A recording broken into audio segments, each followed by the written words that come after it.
Bonjour, c'est Ursule encore. On est le 5 novembre 2022.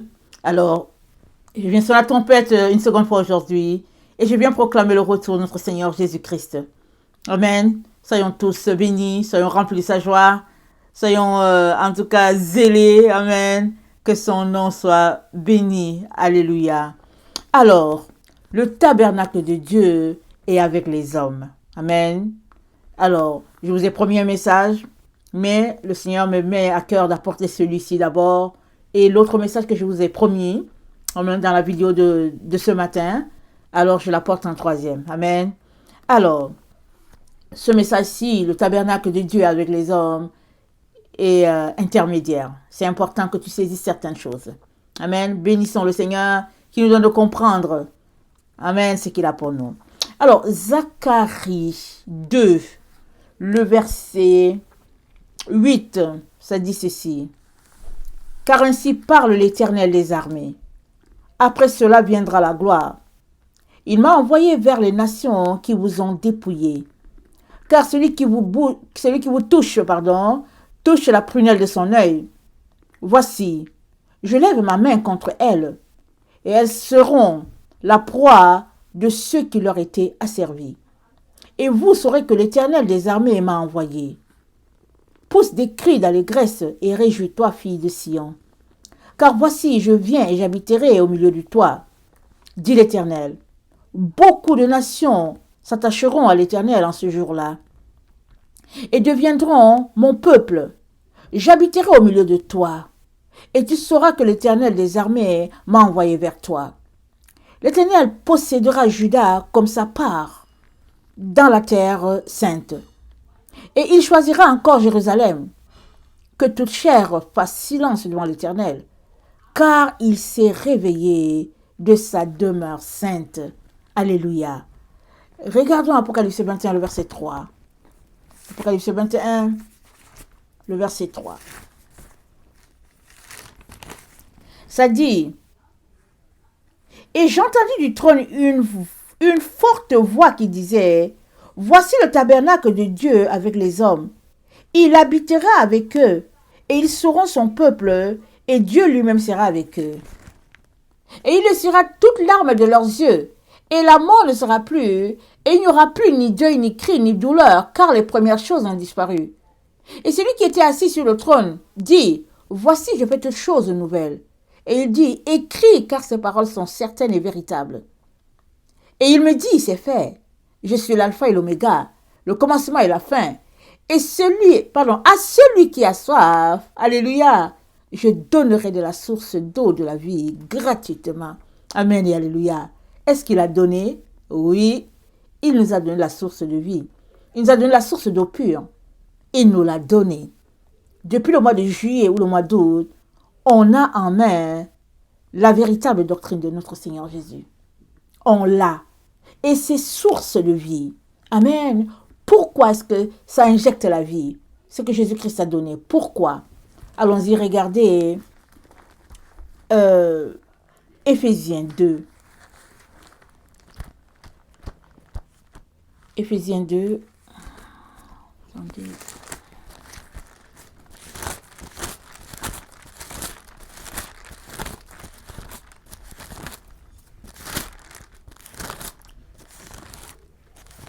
Éphésiens 2, ça dit ceci. Le verset 19. Ainsi, vous n'êtes plus des étrangers. Amen.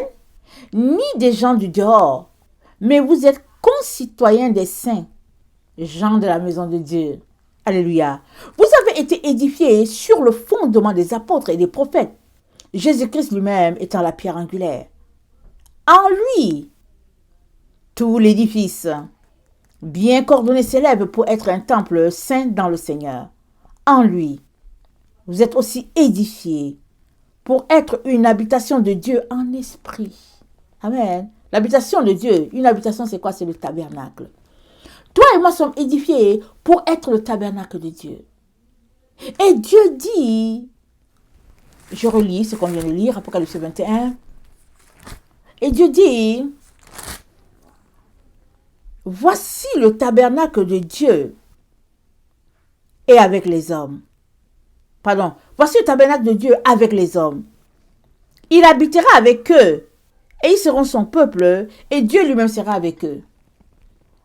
Bon, on s'arrête, on se dit, ok, mais c'est quand l'enlèvement? Est-ce que vous êtes comme moi? C'est comme, ok, d'accord, Seigneur, j'ai compris, mais c'est quand l'enlèvement? Quand est-ce qu'on s'en va là pour le ciel? Amen. C'est un peu comme ça qu'on dit. Mais qu'est-ce que le Seigneur nous dit?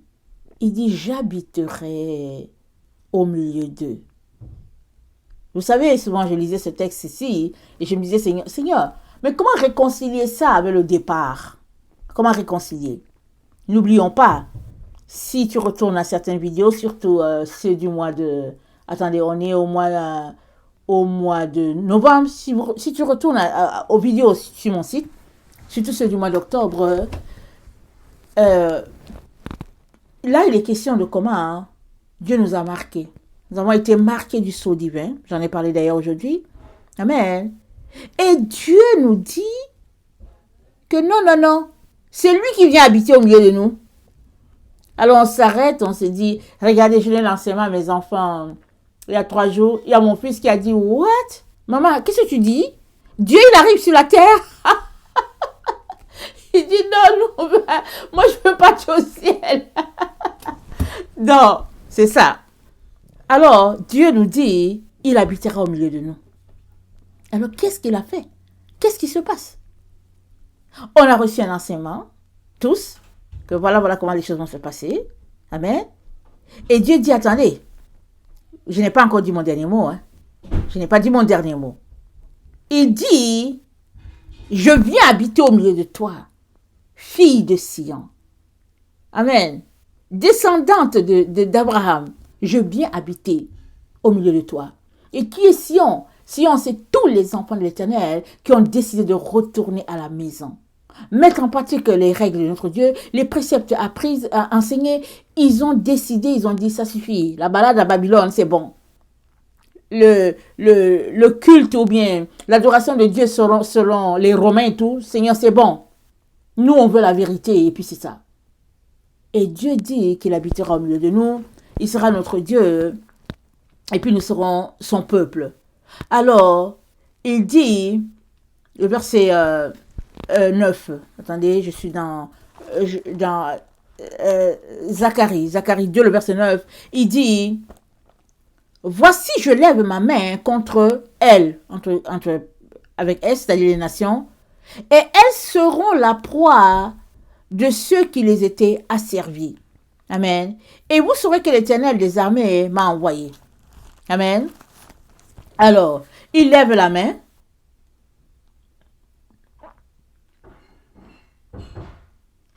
Alors, il lève la main et puis il est du côté de ses enfants. Amen. Parce que les enfants de Dieu ont été asservis par les nations. Et Dieu vient habiter au milieu de ses enfants pour que seule sa volonté soit faite. Amen. Alors, excusez-moi. Donc, Dieu vient habiter au milieu de nous. Amen. Il lève la main contre les nations qui ont asservi ses enfants. Amen. Vous savez que si Dieu n'est pas avec nous, c'est difficile qu'on prenne ce qui nous appartient. Amen. Très, très difficile. Donc, ce qui est merveilleux, vous savez quoi, ce qui est merveilleux? C'est que Dieu, son plan est toujours caché. Il le révèle à ses enfants, mais son plan est caché. Les hommes vont venir, vont dire que oui, ça va se passer comme ça sera comme ça, ça sera comme ça, ça sera comme ça. Mais Dieu, il a son plan à lui. C'est pas quelqu'un qui lui dit quoi faire. Et le Seigneur aimerait que tu saches que il est descendu pour habiter au milieu de nous. Amen. Maintenant, dans Zacharie 2, le verset, attendez. Dans Zacharie 2, le verset 1 à 13, voilà ce qui est dit. Je vais lire tout le texte. C'est dit, je levai les yeux et je regardais. Et voici, il y avait un homme tenant dans sa main un cordeau pour mesurer. Je dis, où vas-tu? Il me dit, je vais mesurer Jérusalem pour voir de quelle largeur et de quelle longueur elle doit être. Et voici, l'ange qui parlait avec moi s'avança. Et un autre ange vint à sa rencontre et il me dit, cours, parle à ce jeune homme. Et dit, Jérusalem sera une ville ouverte à cause de la multitude d'hommes. et des bêtes qui seront au milieu d'elle. Je serai pour elle, dit l'Éternel, une muraille de feu tout autour, et je serai sa gloire au milieu d'elle. Alors, il dit Jérusalem sera une ville ouverte. Pourquoi? Parce que quand il parle de ville ouverte, quand Dieu parle de quelque chose d'ouvert, il parle de la nature. Amen. Il dit ne mettez pas une clôture. Il dit laissez la nature.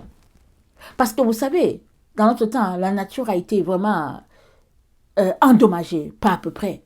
Il y a des endroits sur la terre où les forêts n'existent plus. Il y a des endroits où le bois d'ébène, on n'entend plus parler. C'est de l'or, vous savez, c'est quelque chose de très précieux. Mais les hommes ont tout enlevé ça. Pourquoi? Parce qu'ils veulent devenir riches. Il y a des gens qui sont devenus riches juste à cause du bois. Il y a d'autres qui sont juste devenus riches juste à cause d'une richesse quelconque, de l'or quelque part, perçu à quelque part. Les gens sont devenus bougrement riches en détruisant ce qui appartient à Dieu. Amen. Et Dieu dit, non, c'est pas comme ça que ça doit marcher. Il dit, Jérusalem sera une ville ouverte. Ça dit qu'on doit prendre soin de la nature. De telle sorte que, pendant que tu marches, tu n'as pas besoin de craindre qu'une panthère vienne t'accrocher. Et pour que cela soit possible, il faudrait que la gloire de Dieu soit répandue partout sur la terre. Que nous puissions marcher par les lois de Dieu et ses règles, par la façon de vivre. Amen. C'est comme ça que ce ne sera que possible. Parce que la loi de Dieu, elle est vie. Amen. Et puis, elle est lumière, la parole de Dieu. Alors, il dit à ses enfants, écoutez bien, au verset 6, il dit, fuyez. Fuyez du pays de Septentrion, dit l'Éternel, car je vous ai dispersés aux quatre vents des cieux, dit l'Éternel. Sauve-toi, Sion, toi qui habites chez la fille de Babylone, car ainsi parle l'Éternel des armées, après cela viendra la gloire. Dieu dit à ses enfants de se sauver. Vous savez? Mais avant même que je ne lise ça, moi je voulais déjà fuir depuis 2019. J'ai prié, il m'a dit, il y a des choses, il m'a dit ça commence et puis que tu ne vas pas reconnaître les pays, ton pays, tout ça, tu ne vas rien reconnaître. J'ai dit, quoi? J'ai dit, mais moi, je m'en vais. Je m'en vais, Seigneur. Peut-être que le temps est venu pour moi de partir. J'ai dit, mais anyway, je ne sais même pas ce que je fais ici. Depuis là que tu m'as fait sortir du pays, de ma maison, là, avec mes parents, je suis là, je ne sais pas pourquoi qu'est-ce que je fais ici, je m'en vais. Ok? J'ai dit, ok, aux enfants, on va prendre nos affaires juste dans les sacs à dos, on va partir. Les enfants ont dit, youpi, maman, on s'en va. Mais ce n'est pas de ça que le Seigneur est en train de parler. J'avais apprêté les passeports, j'avais tout apprêté. Mais quand le Seigneur dit de fuir, le pays de Septentrion, le Septentrion, c'est l'Occident. Quand le Seigneur dit de fuir, il est en train de dire de ramasser tes jambes à ton cou en ce qui concerne la vie de l'Occident, la façon de parler de l'Occident, la façon de s'habiller de l'Occident, la façon de faire de l'Occident. Toutes ces choses-là que tu aimes, le Seigneur dit, sors de là. Sors de là et connecte-toi à ce que le Dieu d'Israël dit. Parce que si tu restes dans les choses de Babylone, tu vas périr avec Babylone. Parce que Babylone s'écroule. Pourquoi? À cause de sa religion, à cause de sa façon de parler, à cause de son habillement, à cause de son impudicité, à cause de son idolâtrie. C'est pourquoi Babylone s'écroule. Dieu dit, on a voulu guérir Babylone. Je pense que c'est Jérémie 51. Il dit, Babylone n'a pas pu être guérie. Babylone ne peut pas être guérie. Et il dit à ses enfants, abandonne Babylone. Amen. Il dit, abandonne Babylone. Donc, pour certains, c'est vrai, il va dire, quitte la France, retourne au Sénégal, exemple. Mais pour d'autres, il va dire, fuis. Mais il est en train de te dire, là où tu es là, tu dois enlever tout ce qui appartient à Babylone. Et puis tu restes tout simplement dénudé de toutes ces affaires-là. Et tu te connectes au Dieu d'Israël tel que c'est dit dans la Bible, dans la Torah. Amen. C'est ça qu'il est en train de dire. Alors il dit, et au verset 8, il dit, après cela viendra la gloire. Après quoi? Après que tu aies fui Babylone et que tu t'es mis ou mise à pratiquer la véritable doctrine. Alléluia. Après cela viendra la gloire. C'est ça que Dieu est en train de te dire. Parce qu'il dit, le tabernacle de Dieu est avec les hommes. Son tabernacle est avec nous. C'est ça qu'il dit. C'est sur la terre-ci. Donc Dieu ne va pas rester là-bas. Il vient habiter au milieu de nous. Il est là au milieu de nous. Il vient habiter au milieu de nous. Et il nous dit de quitter toutes les choses là qu'on aime. C'est ça qu'il est en train de dire. Et c'est ça qu'il est en train de faire dans le temps où nous nous trouvons. Alléluia. Alors, on continue notre texte. Alors, au verset 13, c'est dit que toute chair fasse silence devant l'Éternel, car il s'est réveillé de sa demeure sainte. Amen. Dieu s'est réveillé, mais est-ce que ça veut dire qu'il dormait? Dieu ne dormait pas. Dieu ne dormait pas. Il était juste patient. Amen. Et il regardait les nations aller avec leur programme. Puisque ce n'est pas la première fois qu'il a parlé. Il a parlé depuis les temps anciens. Mais les nations ne veulent pas se plier. Elles veulent faire à leur tête. Alors, il est là, il les regarde. Et il s'est réveillé parce que son temps est arrivé, parce qu'il a laissé les nations. Elles ont fait ce qu'elles voulaient faire, elles ont fait. Chacun essayait de faire comme il pouvait pour aller contre son plan. Amen. Et là maintenant Dieu dit, ça suffit. C'est pourquoi c'est écrit, Dieu s'est réveillé. Parce que son temps est arrivé d'imposer maintenant sa volonté sur la terre. Amen. Parce que dans le psaume 2, c'est dit, pourquoi ces tumultes parmi les nations et ces vaines pensées parmi les peuples? Pourquoi les rois de la terre se soulèvent-ils et les princes se liguent-ils entre eux contre l'Éternel et contre son oint? Brisons leurs liens, délivrons-nous de leurs chaînes. Celui qui siège dans les cieux rit, le Seigneur se moque d'eux. Puis, il leur parle dans sa colère, il les épouvante dans sa fureur. Donc, il y a un créateur des cieux et de la terre. Il y a quelqu'un qui a créé, ça lui appartient. Mais les nations décident de faire ce qu'elles veulent. Depuis, Dieu a observé. Et finalement, il a dit, ça suffit. C'est le temps. Je vais descendre, je vais habiter au milieu d'eux. Dans Ézéchiel 37, il nous dit la même chose qu'il a dit dans Zacharie 2, le verset 8. Dans Ézéchiel 37, il dit ceci. Le verset 27, il dit, ma demeure sera parmi eux, je serai leur Dieu et ils seront mon peuple. Et les nations sauront que je suis l'Éternel qui sanctifie Israël. Lorsque mon sanctuaire sera pour toujours au milieu d'eux. What? Comment est-ce que Dieu va faire ça? Puisque les nations ne veulent pas. Mais c'est Dieu qui parle, il dit, mon sanctuaire sera au milieu d'eux pour toujours. Wow. Et il redit cela dans Zacharie 2. Amen. Dans Zacharie 2, le verset,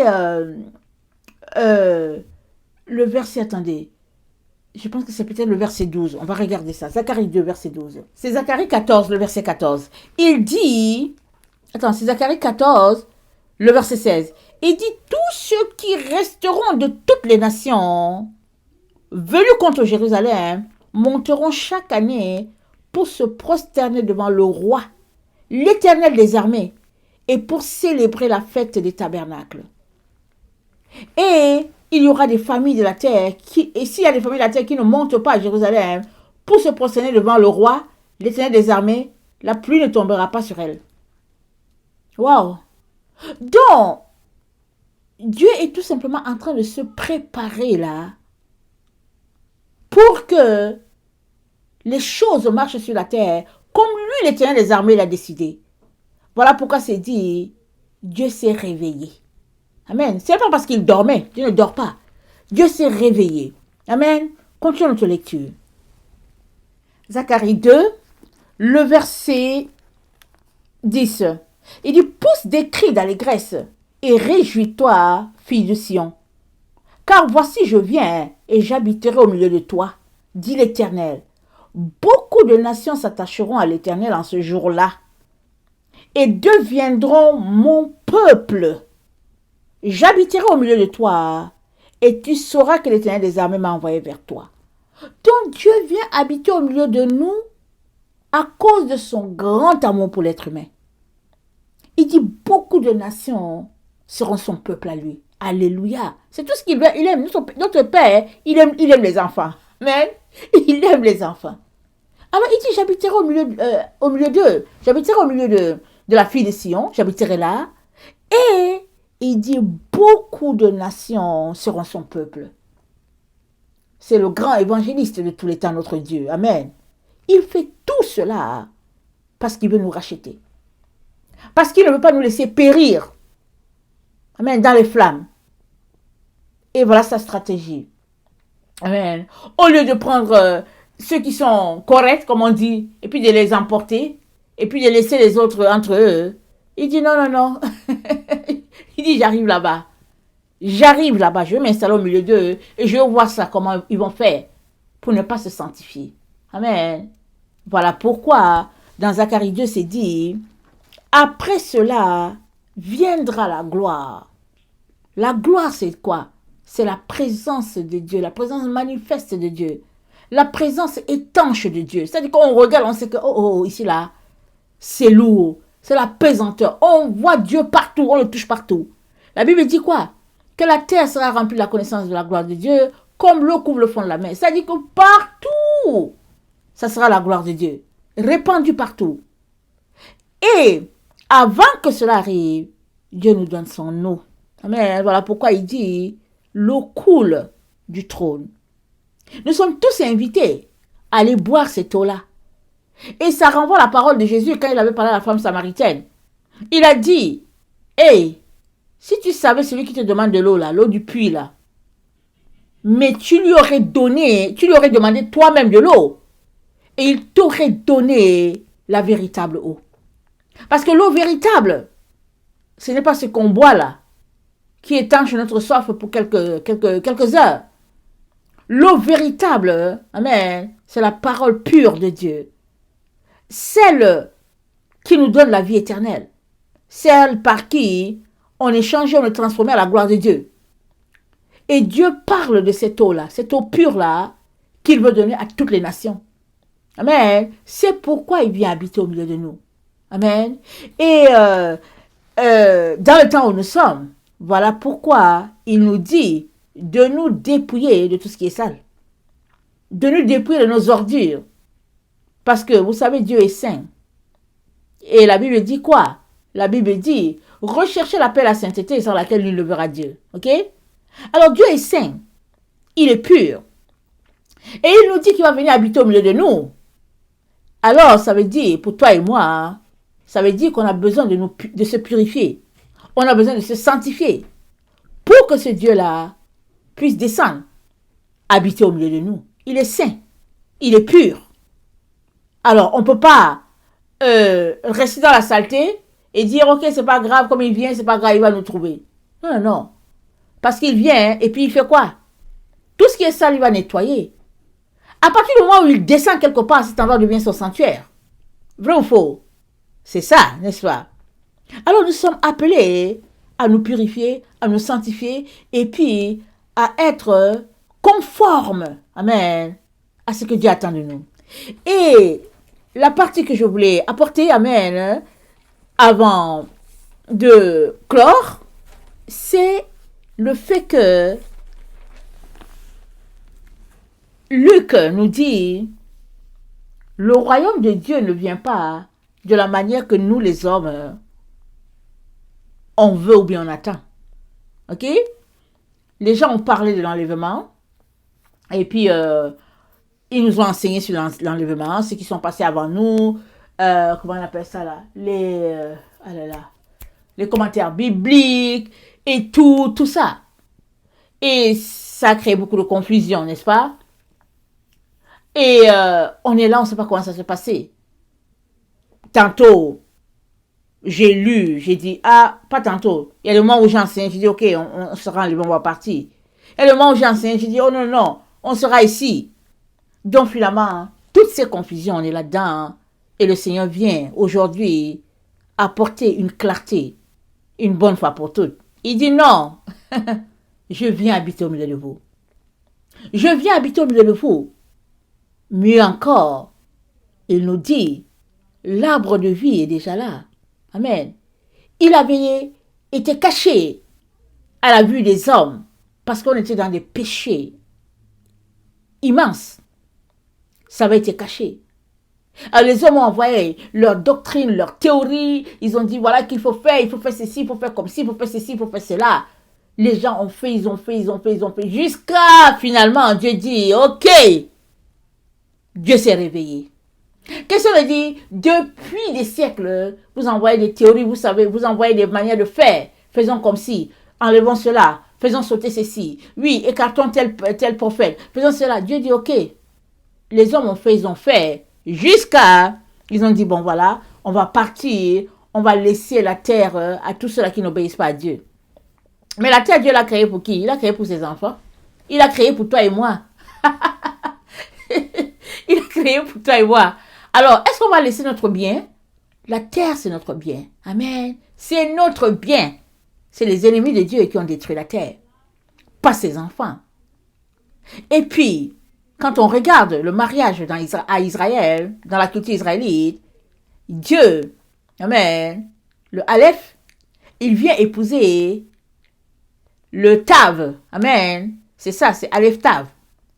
Alors le mariage, amen, c'est quand Dieu le Créateur, il descend pour s'unir, amen, à Malkout, la terre. Amen. Excusez-moi, je regarde mon séphiro, mon arbre séphirotique, c'est ça que je regarde. Alors Dieu descend, il vient s'unir à la terre. Amen. La mer terrestre. Il vient, il quitte son trône et il vient habiter au milieu de la poussière, comme on dit, puisque nous sommes poussière. Mais il fait ça pourquoi? Pour que toi et moi qui sommes poussière, alléluia, nous devenions des êtres glorieux. Amen. Merci Seigneur. Des êtres qui ne peuvent plus mourir. Amen. C'est en ce sens-là que Dieu est aussi content. Pourquoi? Parce que ça a toujours été son projet. Donner à ce qui est la boue, alléluia, la possibilité de devenir quelque chose de glorieux, de précieux. Amen. Voilà pourquoi c'est dit que ce trésor, nous le portons dans des vases en argile. Nous le portons dans la terre, ce trésor-là. Le trésor, c'est quoi? C'est la présence de Dieu en nous, c'est dans notre corps. Mais nous le portons dans notre corps mortel qui est là, le corps mortel. Et Dieu s'attend à ce que chaque personne puisse transformer son corps, de telle sorte que ça devienne le temple de Dieu. Voilà pourquoi, quand Paul nous parle dans 1 Corinthiens 3, du verset 10 à, je pense, 14, il nous dit que, au fait, ça va passer par le feu, la doctrine de Christ, la façon dont nous bâtissons, il dit ça va passer par le feu. Alors, si nous avons bâti sur le fondement qui est Jésus-Christ, alors il dit que si l'œuvre subsiste, amen et alléluia, nous aurons notre récompense. Mais si l'œuvre ne subsiste pas, et que nous avons quand même bâti sur la doctrine de Christ, alors on va passer comme à travers le feu. Mais si on bâtit, mais on ne bâtit pas sur la doctrine de Christ, alors on est dans un leurre terrible. On est dans l'illusion la plus totale. On est perdu, on est égaré. Et il y a beaucoup d'enfants de Dieu qui ont bâti, ils ont bâti à côté. Ils ont bâti sur la fausse doctrine. Ils n'ont pas bâti sur la doctrine de Christ du tout. Voilà pourquoi ils se baladent en disant que oui, nous sommes sauvés par grâce, que sauvés un jour, sauvés pour toujours. C'est tout ce qu'ils font. Oh, nous sommes sauvés un jour, sauvés toujours. Ils font les péchés, ils font tout ce qu'ils veulent. Ils font tout ce qu'ils veulent, ils disent nous sommes sauvés. Voilà comment l'ennemi a trompé les gens. Et Dieu nous dit, ok, je viens habiter au milieu de vous. Je veux voir ça. Comment vous n'allez pas vous sanctifier? Comment vous n'allez pas vous purifier? Alors, ça c'est ça la gloire, amen. La gloire, c'est quoi? C'est que l'argile, toi et moi, deviennent quelque chose de si glorieux que la mort n'a plus d'effet pour nous. Et c'est là que Paul dit, et c'est là qu'on pourra dire, ô mort, où est ton aiguillon? Ô mort, où est ta victoire? Parce que la mort a été engloutie. Amen. La mort aura été engloutie. Quand notre Dieu descend, la mort est engloutie. Amen. Et il vient pour faire sa demeure au milieu de nous. Et il nous dit, aujourd'hui, 5 novembre 2022, il nous dit, l'eau coule du trône. Il dit, oh, l'eau coule du trône. Saisis cette eau-là, afin d'étancher ta soif et de vivre éternellement. C'est ça qu'il est en train de te dire. C'est ça qu'il est en train de te dire. Et la Bible dit que quand Jésus-Christ viendra, amen, il y a des gens qui n'auront jamais goûté à la mort. Pourquoi? Parce qu'ils auront consommé l'eau pure qui les aura transformés. Amen. Il y en a qui mourront dans le temps dans lequel nous sommes. Peut-être parce que pour une X raison, ils mourront. Mais s'ils ont consommé, s'ils ont pratiqué la véritable doctrine, alléluia, ils vont ressusciter. Mais il y en a aussi qui mourront, mais parce qu'ils ont refusé de pratiquer la doctrine et ils ont continué de faire ce que Babylone leur a appris et qu'ils ont fini par prendre la marque. Amen. S'il y en a qui ne veulent pas changer leur voie, alors ils vont périr. Et Dieu ne veut pas cela pour une seule personne sur la terre, il ne veut pas. Dieu veut que tous les pécheurs se répandent. Voilà pourquoi aujourd'hui, il vient nous parler encore clairement pour nous dire qu'il a pourvu pour qu'il y ait de l'eau. Et je ne le redirai pas assez. À la suite de cette vidéo, tu verras tu verras que la doctrine de Christ qui est écrite en français et en anglais, mais la longue version, je n'ai pas encore pu le traduire en anglais, amen. Et je me fais aider par ma fille, amen. Et puis bon, là, elle est un peu occupée, mais au moins, on a une petite version qui est là en anglais. On a les différentes prières que nous pouvons faire, amen, à tous les jours. Hein. C'est pas que tu fais la prière aujourd'hui et que tu attends encore une semaine. Non, non, non. C'est-à-dire, il faudrait que la vie de Dieu soit imprégnée en toi, comme lorsque tu bois de l'eau. Ok? Il faudrait que tu puisses, que l'eau puisse passer dans ton corps à tout moment, un peu comme là où il y a les jets d'eau. Et pendant que tu es en train de pratiquer ça, tu es en train de te purifier, en train de te dépouiller, en train de laisser Dieu être Dieu dans ta vie. Amen. Alors, dans Luc 17, j'aimerais qu'on lise ça, justement. Luc 17, le verset 20.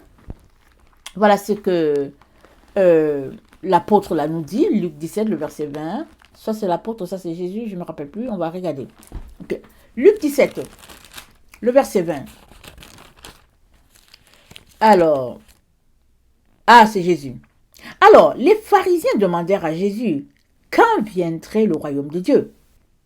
Il leur répondit, le royaume de Dieu ne vient pas de manière à frapper les regards. On ne dira point, il est ici, ou il est là, car le royaume de Dieu c'est écrit au milieu de vous, mais j'avais déjà enseigné dessus. C'est dit, le royaume de Dieu est en vous. Amen. Et le en ici là, ça veut dire, c'est en toi. C'est-à-dire que le royaume de Dieu, il est à l'intérieur de toi. Amen. Ça veut dire que si tu décides de faire sortir tout ce qui n'est pas de Dieu en toi, alors Dieu descendra en toi. Amen. Et le temple de Dieu que tu es sera pur. Par contre, si tu ne te dépouilles pas de toutes les saletés qui sont en toi, le temple de Dieu sera sale et tu ne saisiras pas Dieu et Dieu ne descendra pas. C'est ça que ça veut dire. Nous avons besoin tous les jours d'être dans une attitude de purification, mais de pureté, si je peux le dire ainsi, pour pouvoir entendre Dieu, le saisir parfaitement. Amen. Parce que vous savez, on est dans les temps de ténèbres intenses. Je vous dis intenses. C'est pourquoi j'ai fait une vidéo en disant, les gens qui dorment 6 heures, 8 heures, ils font comment? Ils font comment? Parce que, qu'est-ce que c'est dit? On a lu ça tantôt. Attendez, je vais regarder, je vais le relire. Écoute-moi bien, je vais le relire. Dans Sagesse. Sagesse 6, le verset 14. Je répète, le livre de Sagesse, tu le trouves dans la Bible Taube. Amen. Nous, les protestants, on dit que c'est la Bible des catholiques. Mais en tout cas, comme l'ennemi nous a tellement trompés, ce n'est pas une Bible de catholiques. Il n'y a pas de Bible pour les catholiques, pour les pentecôtistes, pour les juifs. Non, non, non. Bible, c'est Bible. La parole de Dieu, c'est la parole de Dieu, c'est pour toi. Ok? Profite. Prends tout ce que Dieu t'a donné. Et puis, jette le diable dehors avec ses théories. Ok? Donc, Sagesse 6, le verset 14 nous dit, quiconque part tôt vers elle ne se fatiguera pas. Il la trouvera assise à sa porte, se passionnera, non, il la trouvera assise à sa porte, se passionner pour elle c'est la perfection du discernement. Amen, alléluia. Et quiconque aura veillé à cause d'elle sera bientôt sans inquiétude. Car de son côté, elle circule en quête de ceux qui sont dignes d'elle. Elle leur apparaît avec bienfaisance, avec bienveillance, voilà, avec bienveillance sur leur sentier. Et dans chacune de leurs pensées, elle vient à leur rencontre. Le commencement de la sagesse, c'est le désir vrai d'être instruit par elle. Amen, je vais m'arrêter là. Alors, si toi, tu dis que tu es enfant de Dieu, tu aimes Dieu, mais que toutes les nuits, tu tapes 6 heures, 8 heures de sommeil, mais tu rencontres ton Dieu quand? Parce qu'on a 24 heures, mais il y a tellement de choses à faire qu'en 24 heures, il n'y a pas le temps. Il n'y en a pas. Je vous dis, je ne vous cache pas que quand j'étais dans mes maternités, il y avait des jours où je m'asseyais, je disais, Seigneur, si tu pouvais m'ajouter juste 2 heures. 2 heures dans les 24 là, pour que pour moi, j'ai 26 heures. Tellement il y avait des choses à faire dans la maison. Mais comme je voyais que je n'avais pas, alors je coupais partout. Parce que moi, il fallait que je rencontre mon Dieu. Amen. Il fallait que je sois en relation avec lui. Rappelez-vous, je ne sais pas si c'est 2003. Voilà, 2003, il m'a dit, Yossue, tu es à la veille de sombrer définitivement. J'ai dit, quoi? Il dit, oui, si tu ne te réveilles pas, tu vas sombrer définitivement. Donc, moi, je ne voulais pas sombrer. Amen. Je voulais toucher à ce Dieu-là. Alors, pour les enfants de Dieu qui disent qu'ils sont les enfants de Dieu, ils dorment 6 heures, 7 heures. Ou bien ils sont là, ils dorment 5 heures. Et puis les 2 heures, ils sont sur les cellulaires. Mais quel temps? Quand est-ce que tu vas rencontrer Dieu? Surtout que l'amour se mesure en temps. Tu prouves à Dieu que tu l'aimes quand tu prends du temps avec lui. Amen.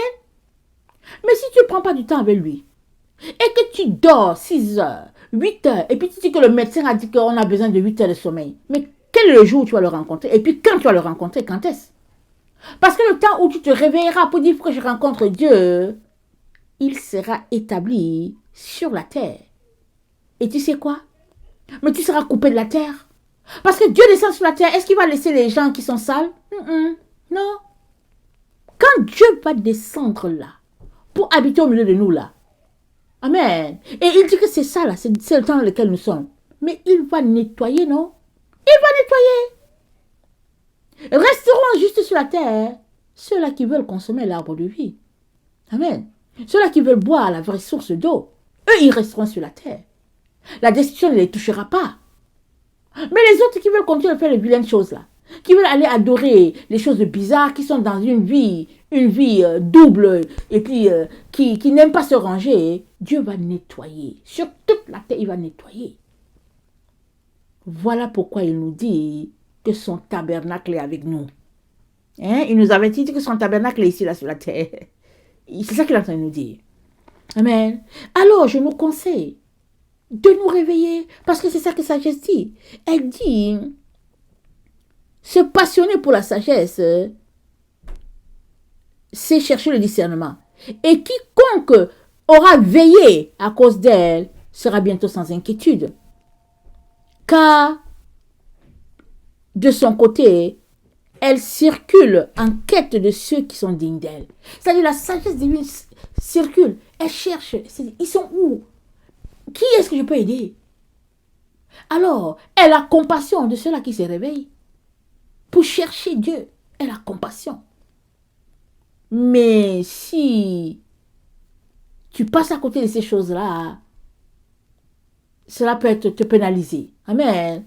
Alors, regarde dans ton emploi du temps comment tu peux donner à Dieu 30 minutes pour commencer, 1 heure pour commencer, et puis etc. Tu vas augmenter. Amen. Tu vas augmenter. Et puis, quand on cherche Dieu, je vais vous dire une chose. 30 minutes, ça passe comme 30 secondes. Parce qu'on n'a pas le temps. On vient juste s'asseoir. On commence à installer la Bible. On veut lire, qu'on regarde. Ah, les 30 minutes sont déjà passées. Alors, je conseille à tout le monde aussi, avant de se coucher, je vous conseille de lire la Bible. Ok? De lire soit les psaumes, soit les proverbes, ou bien sagesse. C'est très important de lire avant de se coucher. Comme ça, tu te couches en ayant été en contact avec la lumière divine. Et tu pourras saisir le message de Dieu quand il va te parler par les rêves, par les visions. Tu vas saisir cela. L'ennemi ne va pas venir voler ça. Amen. Alors, on a lu Luc 17. Alors Jésus dit aux pharisiens, le royaume des cieux, il est en vous. Il n'est pas dehors. Il n'est pas quelque part dans les airs là-bas qu'on va chercher. Il est en nous. Donc, si nous nous dépouillons de tout ce qui est sale, on va connecter automatiquement à ce qu'il y a de glorieux. Amen. Et, attendez, je vais regarder. Donc, notre Dieu nous dit, amen, qu'il descend. Amen. Alors que nous attendons à faire le planning là, le aéroplanning là pour partir. Excusez-moi de rire. Il dit qu'il descend vivre avec nous. C'est glorieux, n'est-ce pas? Alors ça veut dire quoi? Ça veut dire qu'il faut qu'on nettoie bien la terre là. Qu'on la prête très bien pour le recevoir. Amen. Il est très très important. Alors ça c'est une parenthèse que je vais vous donner. Mais il est très important qu'on sorte des faussetés. Alors un jour je priais, ok? Je priais et puis je vois un avion qui s'arrête. Et ça embarque les gens, Je dis, qu'est-ce qui se passe, Seigneur? Est-ce que l'enlèvement se passe? Je vois, ça prend les gens, hein, mais je ne vois pas des personnes entrer. Je vois des âmes de personnes que l'avion prend. Ok? Ils entrent dans l'avion. Alors, c'était une vision, voilà. Je sors de la vision, je dis, mais Seigneur, moi je ne comprends pas. Parce qu'il y a des personnes que je connais aussi qui entrent dedans. Le Seigneur me dit, ils sont en train d'entrer dans l'avion des aliens. Amen? Les aliens, c'est qui? C'est les démons, n'est-ce pas? Ils sont en train d'entrer dans l'avion du mensonge, là. Ils sont en train d'entrer dedans. Il dit, toutes les personnes que je t'ai montrées, là, qui entrent dans l'avion, là, ils ont été, comment on appelle ça? Ils ont été trompés. C'est pourquoi ils prennent l'avion, là-bas. Ils entrent dedans. Il m'a dit, j'ai dit, Seigneur, qu'est-ce que je fais? J'avertis, il dit que prie pour eux seulement. Parce que quand quelqu'un est rendu à entrer dans l'avion, alors que Dieu lui demande de se préparer, de se sanctifier, mais ils aiment juste les facilités, les choses que, bon, on va venir les prendre, et puis bon, le Seigneur dit, laisse-les. Il y a des gens pour qui ça prend beaucoup plus de temps. Laisse-les, prie seulement pour eux. Afin qu'à un moment donné, dans leur avion, là, dans leur planning, dans l'avion où ils sont assis, là, qu'ils se rendent compte que il faut qu'ils fassent le parachute. Excusez-moi de rire. Il faut qu'ils fassent le parachute pour sauter de l'avion. Parce que là, l'avion est en plein air. Et le Seigneur me dit, il y a des gens comme ça. Eux, quand l'avion est au sol, non, c'est trop facile pour eux. Il y a des gens qui vont se rendre compte qu'ils sont, en tout cas, ils sont entrés dans le mauvais appareil quand ils sont en plein vol. Amen. Et on va prier qu'ils puissent, en tout cas, faire le parachute et sauter. Amen. Vous savez qu'avec les choses spirituelles, c'est possible. Donc, Dieu est bon. Amen. Pour délivrer ses enfants. Il descend, habite au milieu de nous. La question pour chacun d'entre nous, c'est, sommes-nous prêts à le recevoir? Et si nous ne sommes pas prêts, que faisons-nous pour nous apprêter? Parce que c'est une grâce de pouvoir avoir cette eau pure-là. C'est une grâce. Mais maintenant, Dieu ne va pas prendre ta main pour porter ça à ta bouche. C'est toi qui dois prendre l'eau pour mettre ça à ta bouche. Parce que Dieu a tout fait déjà, il a tout donné. Il te reste juste à prendre l'eau à mettre à ta bouche. Et je t'encourage fortement à le faire. Amen. Que le Seigneur bénisse sa parole. Je vous aime beaucoup et Dieu davantage. Maranatha, Jésus revient. Amen et amen. Soyez bénis.